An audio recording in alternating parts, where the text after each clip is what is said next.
Halo semuanya, perkenalkan nama saya Gema Usda Said. Saya berasal dari kelas 11-1 Sekolah SMA Negeri 3 Palangkaraya. Hari ini saya akan menjelaskan tentang dampak pendudukan Jepang di Indonesia. Tapi sebelum itu, tugas ini diberikan oleh Bapak Destanto Pranata Ginting. Sekian, kita akan mulai langsung saja ke materinya.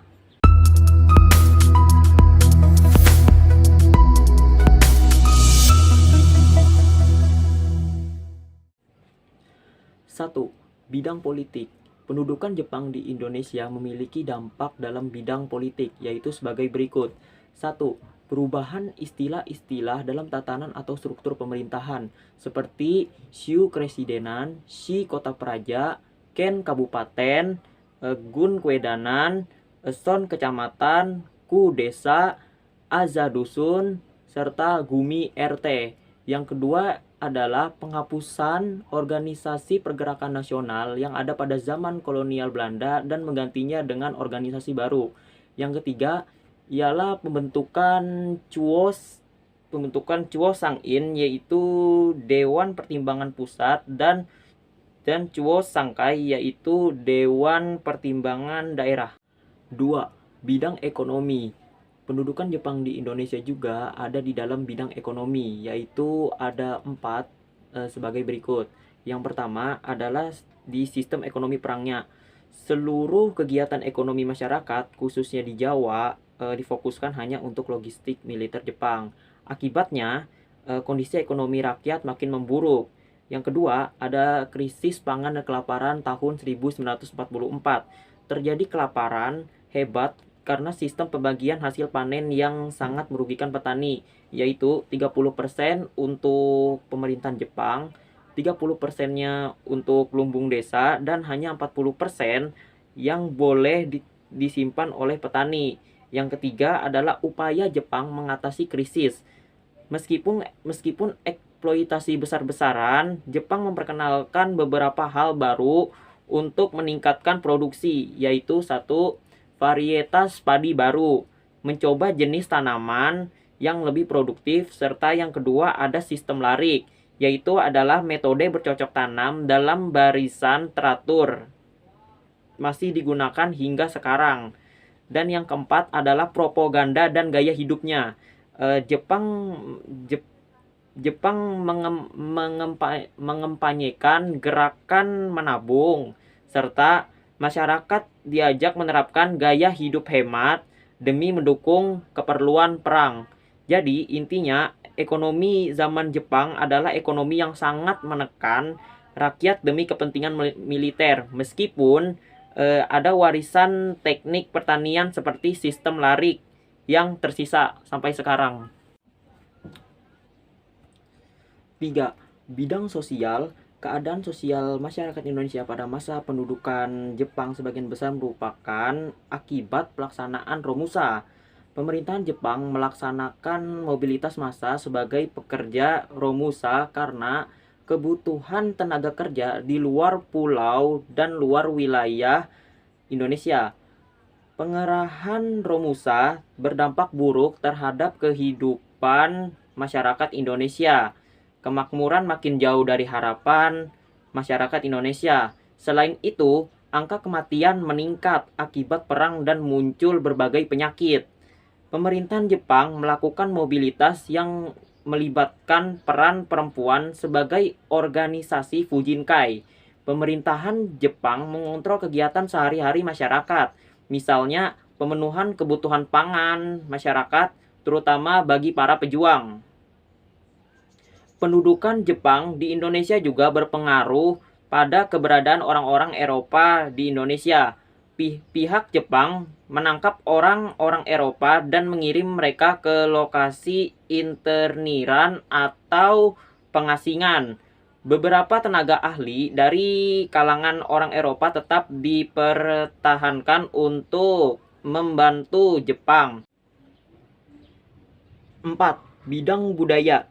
Jepang dikenal sebagai anti terhadap budaya barat. Jepang berusaha mengembangkan budayanya di lingkungan masyarakat Indonesia. Secara umum, dampak pendudukan Jepang di bidang budaya sebagai berikut, yaitu A. Penggunaan bahasa Indonesia makin masif. Kondisi ini didukung oleh kemunculan surat kabar berbahasa Indonesia sebagai bahasa pengantar. B. Munculnya sastrawan dan budayawan. Perkembangan sastra pada masa pendudukan Jepang di Indonesia didorong oleh penggunaan bahasa Indonesia yang masif, sehingga memunculkan banyak sastrawan. Pada masa itu, Jepang juga gencar mempropagandakan budaya melalui majalah The Jawa Baro. Yang C. Perubahan waktu dan kalender. Pemerintahan Jepang melakukan penyesuaian waktu di Jawa dengan melalui di toko yang hanya berbeda 1,5 jam. Selain itu, Jepang mengubah tahun kalender Masehi menjadi tahun kalender Showa, sehingga tahun 1942 menjadi tahun 2602 dalam sistem kalender tersebut. 5. Bidang pendidikan. Sistem pendidikan Jepang di Indonesia berfokus pada penanaman semangat militerisme dan loyalitas terhadap Jepang. Bahkan sekolah tingkat paling dasar pun diarahkan mengikuti latihan militer guna mempersiapkan diri menghadapi Perang Asia Timur Raya. Akibat sistem pendidikan kemiliteran, kondisi pendidikan di Indonesia pada masa pendudukan Jepang mengalami penurunan kualitas jika dibandingkan dengan masa kolonial Belanda. Jepang memberikan akses sekolah kepada berbagai lapisan masyarakat, tetapi tingkat partisipasi dalam pendidikan menurun akibat permintaan tenaga kerja yang sangat tinggi. Meskipun penyelenggaraan pendidikan masa pendudukan Jepang diarahkan untuk kepentingan Perang Asia Timur Raya, terdapat nilai positif yang dapat diambil oleh bangsa Indonesia guna sebagai modal menuju kemerdekaan Indonesia. Beberapa nilai positif yang dirasakan bangsa Indonesia sebagai berikut. Yang pertama adalah perkembangan bahasa Indonesia cukup pesat. Yang kedua adalah penerjemahan buku-buku asing dalam bahasa Indonesia sudah mulai bermunculan. Yang ketiga, pelatihan militer yang berguna pada masa revolusi kemerdekaan. Yang keempat adalah penghapusan diskriminasi pendidikan. Dan yang terakhir adalah memberikan izin mendirikan pondok pesantren. 6. Bidang militer. Pada masa pendudukan Jepang, hampir seluruh lapisan masyarakat Indonesia diterjunkan dalam latihan kemiliteran. Jepang melatih dan mempersenjatai para pemuda Indonesia untuk kepentingan Jepang dengan menerapkan berbagai kebijakan militer. Pendudukan Indonesia diberi kesempatan untuk belajar mulai dari dasar militer dan disiplin baris berbaris. Latihan ini sangat berguna ketika di kemudian hari pemuda dan tokoh-tokoh nasional memerdekakan dan mempertahankan kemerdekaan bangsa Indonesia. Sekian pemaparan materi dari saya tentang dampak pendudukan Jepang di Indonesia.